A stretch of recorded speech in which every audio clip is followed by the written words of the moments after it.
गई long sweater जे open 150 का भी दे दीदा 100 रुपये का भी दे दीदा सारे जिमें की चीज़ हो पैसे रुपया 500-400 रुपया लभ जाना अलहमदुलिल्लाह बड़ा शुक्र है अल्लाह पाक ज़्यादा ने 500-700 रुपया दिहाड़ी लग जाए उन्हें जो माल भी लिया है बच्चों ने भी देना है जे इधरों बत्ती का बिल भी तेज़ भी आ जाता घट भी आ जाता घर के किराए ने तो किराए के पेटे का टाइम पास हो रहा है तो इन्हें चौखा नहीं स्कूल पर घट ही बाकी नप घुट के ना अपना टाइम पास करना पे जिमें अल्लाह पाक ने रखा है उस हाल जी अपना टाइम पास करना पे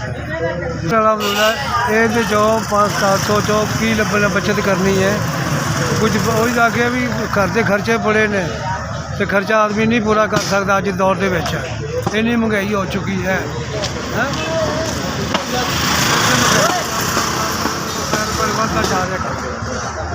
कारोबार है कोई नहीं खर्चे ज़्यादा ने फिर तो मैं 500-600 रुपया कमाया तो कुछ भी नहीं बनया अज तक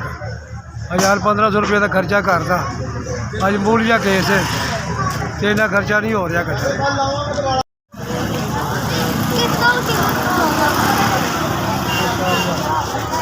ये 4000 आपने 4000 मुझे मिला आपने मदद की थी है अल्लाह पाक और मदद कराए